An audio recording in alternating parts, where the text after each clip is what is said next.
heavy rain had soaked through his jacket, plastering it to his skin, but the old man didn't care. He couldn't feel the chill of the water anymore, only the sting of betrayal as the thugs circled around him. His chest heaved, but his heart was a drum in the darkness, thumping, fighting to keep him standing. Each blow from their fists struck like a hammer, shattering his bones with the rhythm of violence that had no meaning, no mercy. He had lived a full life. But this was not the life he had fought for. His mind flashed back to the days of service, proud moments in the military, a family that loved him, and the quiet strength of his cabin nestled at the edge of the woods. But now, all he could see were the men who thought they could break him, right here in front of the very home he had built with his own hands. The world had moved on, and he had been forgotten. But not today. The thugs laughed, taunting him as he struggled to rise. They didn't know who he was. But they would. The sound of a car engine roaring through the rain grew louder. A door slammed. Then a voice cut through the chaos, low, steady, and unmistakable. Let him go. His son. The officer. His 9. Walter's cabin stood on the edge of the woods, a forgotten relic of a life he once knew. The rain fell in heavy sheets, washing over the earth as if nature itself was grieving for the man who lived there. Every drop seemed to intensify the silence around the cabin, a silence that felt heavier now after so many years of solitude. The trees whispered above, their branches swaying in rhythm with the wind. But Walter heard nothing. He hadn't heard much in years. His once strong hands trembled as he gripped the railing on the porch, feeling the familiar roughness of the wood beneath his fingers. The porch had been built by his own hands, the house too, every nail driven in place during the proudest years of his life. Years when he was a soldier, when his country had called him to fight for something bigger than himself. The metal and the guns, the camaraderie of his fellow soldiers, that was the world he knew. A world that felt far away now. He was no longer that man, and time had robbed him of the things that mattered most. He looked up at the gray sky, the clouds hanging heavy, reflecting his mood. His breath was shallow, the chill of the rain soaking through his old jacket, yet he couldn't seem to feel it. He hadn't felt much of anything for a long time. The years had stripped him of his pride, leaving only echoes of who he used to be. His wife was gone, passed years ago, and his son, Luke, had moved on too, far away becoming an officer, caught in the business of a world that no longer had a place for Walter. Luke hadn't been home in months, and Walter hadn't heard from him in even longer. A shiver ran through him, not from the cold, but from the loneliness that gnawed at him every day. He had built this life with his own hands, but now it felt as if the house was crumbling around him. Every room was filled with memories of a time when things made sense, when he had a family, a purpose. But now those walls just held his regrets. Walter's thoughts were interrupted by the distant sound of footsteps approaching. His eyes narrowed as he looked down the dirt road that led to the cabin. There, through the curtain of rain, were several figures. Men. Strangers. Their boots sloshed in the mud as they neared the porch, their faces hidden under the hoods of their jackets. Something about them felt wrong. He had seen many things in his life, too many to count, but this wasn't right. They stopped just short of the porch, their presence like an encroaching storm. Walter's instincts, honed over years of military service, flared to life. He knew what this was. Trouble. The youngest of the group stepped forward, a grin plastered on his face. But it was a grin filled with malice, not friendliness. "What's an old man doing all the way out here, huh?" The thug sneered, his voice cutting through the rain like a blade. "You hiding something?" Walter didn't move, didn't speak. His mind raced through the possibilities. Could he fight them off? Probably not. He was no longer the soldier he once was, and these men were young, brimming with the reckless energy of youth. But even as they taunted him, his heart did not quicken with fear.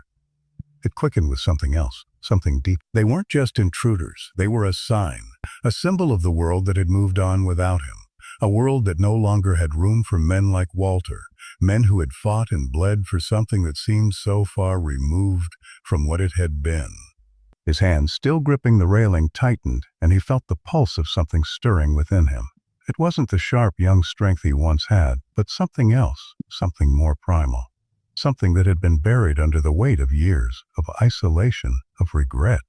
The thug closest to him chuckled. "What's the matter, old man? You deaf?"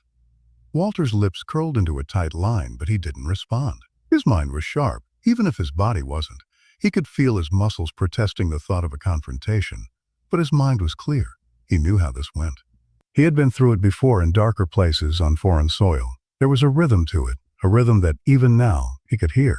The thug stepped closer, pushing past Walter's fence, a sneer on his face. The others followed, circling around, their voices rising in mockery.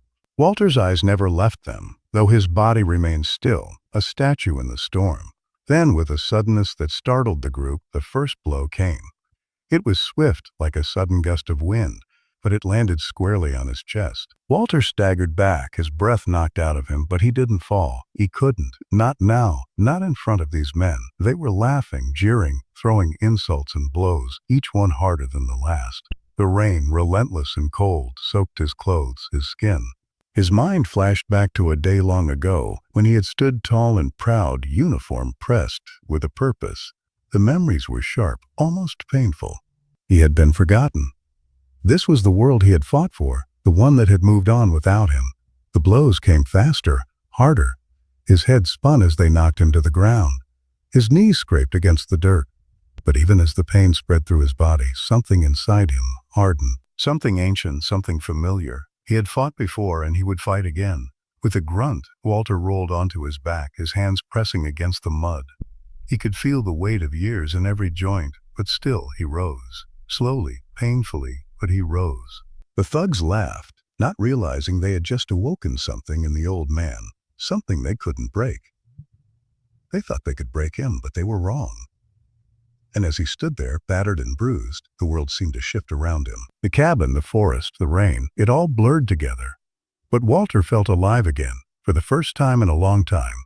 Then, in the distance, the sound of a car engine, faint but growing louder. A flicker of hope. His son, Luke. He didn't know it yet, but help was on the way. Luke's hands gripped the steering wheel with a force that betrayed the calmness he was trying to project. The rain fell in a steady downpour, washing over the windshield in a relentless rhythm. But inside the car, there was a storm of his own brewing, a storm of memories, guilt, and uncertainty. He hadn't been home in months. The demands of his work had kept him away. The constant cases, the endless files, the unsung hours in the police station, pouring his heart and soul into his work. It was his way of avoiding what he didn't know how to face.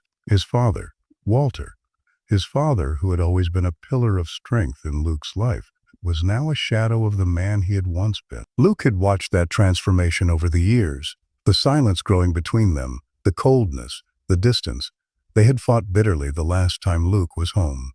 Harsh words had been exchanged, and in the aftermath there had been nothing but an aching void. The man who had raised him, the man he had once looked up to, seemed so far removed from the version of his father he remembered. He couldn't blame his father for it. Years of military service had changed Walter. The toll of war, of battles fought and won, of losing so much and yet still carrying on, it had all taken its toll on the man. And Luke had been too young, too naive to understand. But now, as the tires of his car sped through the muddy roads that led to their cabin, Luke's thoughts shifted. The phone call had come unexpectedly. The officer on the other end with a grim tone, telling him that his father had been attacked. A group of thugs had stormed his home. Luke's heart had dropped straight to his stomach. He had raced home without a second thought.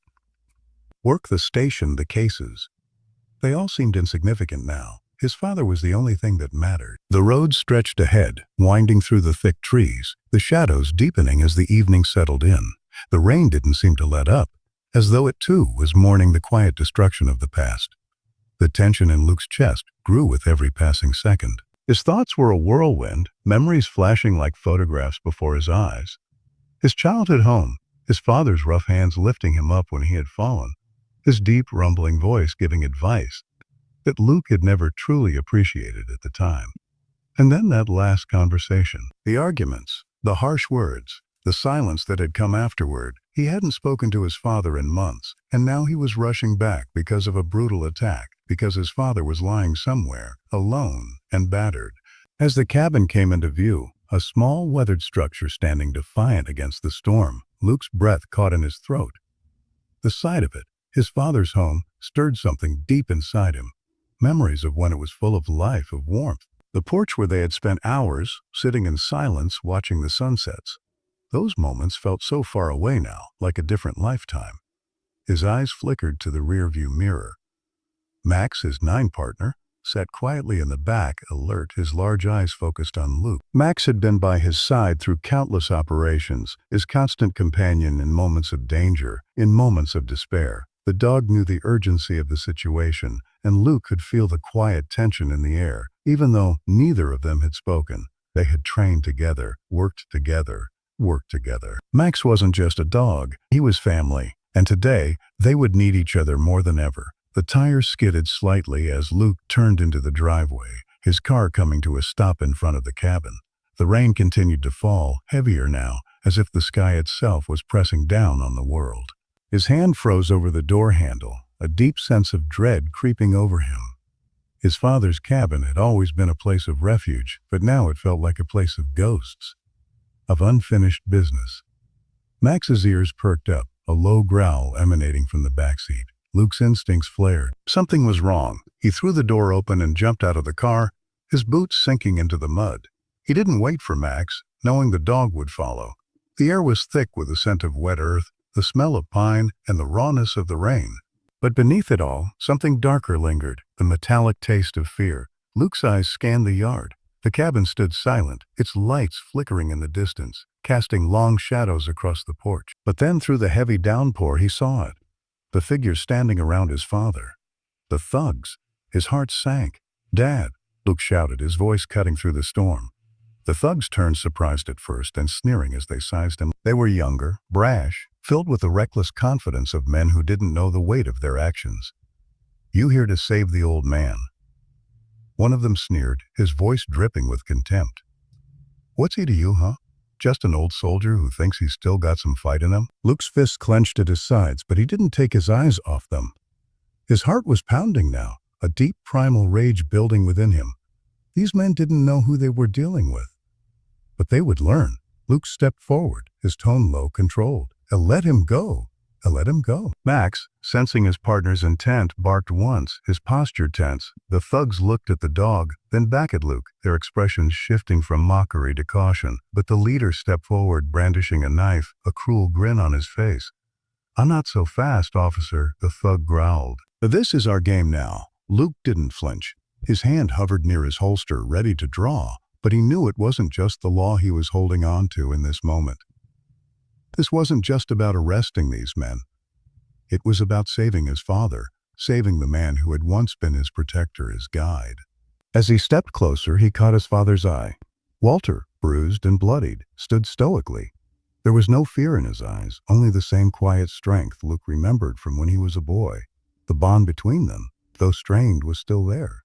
Max growled again, a deep warning sound, and the thugs hesitated. They didn't understand the bond between Luke and Max, the unspoken trust that had been built through years of working together, but they would. "You're making a mistake," Luke said, his voice calm, but every word was laced with an authority that only a man who had spent years in service could have. The rain, relentless as ever, continued to pour down on them all, but now it felt different, a warning from the heavens, a sign that the battle was about to begin. Max, Luke's German shepherd, had always been more than just a companion. He was a partner in every sense of the word, a soldier in his own right. When Luke had first brought him home, Max had been a young pup, eager, full of energy, yet somehow already aware of the weight of responsibility. It didn't take long for the bond between them to form, a bond rooted in trust, respect, and the silent understanding that they both had a job to do. Max's eyes, sharp and never watchful, mirrored Luke's own intensity. They were two halves of a whole, moving as one, anticipating each other's next move with a precision that was only born from years of working side by side. As Luke stood there in the rain, facing the thugs who had beaten his father, he could feel Max's presence behind him. The dog's body tense, muscles coiled and ready to spring into action. Max didn't need command. He could sense the danger, feel the threat in the air, and he was ready. Ready to protect, ready to fight. The thugs were still standing there, sizing Luke up, their knives glinting in the dim light, but their bravado was starting to waver. They had come to terrorize an old man, thinking him weak and defenseless, but now they faced a lawman. And not just any lawman, but one with a nine partner who had been trained to respond with lightning speed. Luke's hand instinctively went to Max's collar, giving a slight tug. The dog, sensing the subtle cue, sprang forward, his muscles rippling with power as he leaped into action. With a fierce bark, Max charged at the closest thug, his jaws snapping shut around the man's wrist with a ferocity that left no room for hesitation. The thug yelped, his knife dropping to the ground as he staggered back, trying to free himself from Max's unrelenting grip. But Max wasn't finished. He shook the man's arm with a force that sent him crashing to the mud. And in that instant, Luke could see the fear in the remaining thug's eyes. They hadn't expected this. They hadn't expected to be met with resistance like this. A man and his dog, a father and son, united in the face of danger. Luke didn't wait for them to regroup. He moved quickly, closing the distance between him and the thug who had been taunting him earlier. The thug lunged with a knife, a desperate, frenzied strike aimed at Luke's chest, but Luke had anticipated it. With one swift motion, he deflected the blade. Using the thug's own momentum against him, he twisted the man's arm, forcing the knife from his grip, and with a quick jab sent him to the ground. Not today," Luke muttered under his breath as he pressed his knee into the thug's back, pinning him down. But call. Max stood over them, still growling, his eyes never leaving the remaining thugs. The leader of the group, the one who had wielded the knife earlier, took a step back, his eyes wide with shock. His bravado had evaporated, replaced with something more primal, fear. Fear. He had underestimated the bond between man and dog, the strength that came not just from the dog's training, but from the years of trust and shared purpose. "We're not getting away," Luke said, his voice cold and steady. He could see the fear in the thug's eyes, but Luke didn't take pleasure in it. This wasn't about revenge. It was about survival. It was about protecting his father, about standing up for what mattered. Max growled, his posture tense, but Luke gently placed a hand on his head, calming the dog with a soft command, a stay. Max's ears perked up, but he obeyed, sitting by Luke's side, watchful, ready to spring into action at a moment's notice. Luke turned his attention back to the thug, his voice low but firm. "I'm going to let you walk away, but you need to understand something. My father, my family are not targets. You won't hurt them again. You understand?" Luke's words were not a threat, but a promise that carried the weight of years of training, of sacrifice, of the life he had chosen to live. The thug, face pale, nodded, his chest rising and falling with quick, shallow breaths. There was nothing left for him to do but retreat, and so he did. He stumbled backward, leaving his companions behind, disappearing into the rain-soaked woods. The others followed suit, their courage lost in the wake of Luke's unwavering resolve. As the last of the thugs fled, Luke exhaled slowly, the tension in his body easing as he stood up. He turned to look at his father, his eyes softening when he saw Walter still standing, though hunched and battered. There was blood on his face, but his eyes were clear, resolute. "Dad," Luke called, stepping forward, his voice laced with concern. Walter's gaze met his son's, and for a brief moment, there was silence between them. The rain continued to fall, the world around them seeming to fade into the background. In that quiet, suspended moment, Luke saw something he hadn't seen in years. His father's strength, his pride, still intact despite the battle they had just fought. "I'm all right, son," Walter said, his voice raspy but steady. His hands trembled slightly as he wiped the blood from his brow, but his words carried the weight of someone who had lived through far worse. "I've been through worse." Luke nodded, his own heart heavy with emotion. He wanted to say so much, wanted to apologize for the distance between them, for the years lost to pride and silence. But instead, he simply moved toward his father, pulling him into a tight embrace. For a long moment, they stood there, father and son in the rain, the storm finally beginning to subside. Max trotted over to them, sitting at their feet, his tail wagging softly as if to say, "This battle is over. You're safe now." Walter pulled back slightly, his eyes scanning Luke's face. The storm had passed, but the storm inside still raged, not just outside, but in the hearts of both men who had weathered it together. Luke woke first. His body ached from the tension of the previous night, his muscles still tight from the adrenaline in the battle. But there was something else in the air now. A calm, a quiet that had settled over the cabin, like the world outside had taken a collective breath, waiting for what came next. Max was asleep at his feet, curled into a tight ball by the hearth, his chest rising and falling with the slow, steady rhythm of a dog at rest. Luke sat up, glancing over at his father. Walter was still in his chair, the same place he had fallen asleep the night before. But there was a new stillness about him. He wasn't just an old man anymore. He wasn't just a veteran of war, carrying the burden of years of memories and sacrifices. He was Walter, his father, a man who had fought for something greater, who had given so much, and who had now, in the quiet aftermath of the storm, found peace, for the first time in a long time. Luke stood up slowly, stretching his stiff muscles as he made his way to the kitchen. The sound of the floor creaking under his feet seemed almost loud in the quiet cabin. He glanced back at his father, watching as Walter shifted in his chair, waking slowly. Their eyes met across the room, and for the first time in years there was no anger, no distance, just understanding. "I'm making breakfast," Luke called, his voice quiet, but there was a warmth in it that hadn't been there before. "Hope you're hungry." Walter grunted softly, a dry laugh escaping his throat. "You used to burn the toast," he said, his voice gravelly from sleep and the remnants of the night before. But there was no bite to his words, just a simple acknowledgement of a past they shared. A past that wasn't perfect, but one that had shaped them both. "I've learned," Luke said with a small smile, a grin that tugged at the edges of his mouth. It was a smile that, for the first time in a long time, felt genuine. He turned to the stove, gathering the ingredients for a simple breakfast: eggs, bacon, and the kind of toast his father used to like. The smell of the food began to fill the cabin, the familiar comfort of a home that was no longer just a place, but a feeling. Max stirred, sensing the change in the air. He rose, stretching, then trotted over to Luke, sitting down beside him with an expectant look. Luke laughed softly, rubbing the dog's ears. "You'll get your share, don't worry." As he cooked, his thoughts wandered, but they weren't filled with the same heaviness they once were. Instead, they were quieter now. He thought of the night before, of the fight with the thugs, the chaos that had come to their doorstep. But more than that, he thought of the conversation they had shared, of the truths they had finally spoken. The words that had remained trapped in his chest for so long had been freed, and with them, there was a shift, a turning of the page in a story that had been long overdue. Walter came into the kitchen, his gait slower now, but his eyes were steady. He walked over to the table, settling into his chair as he watched his son at the stove. There was no need for words between them now.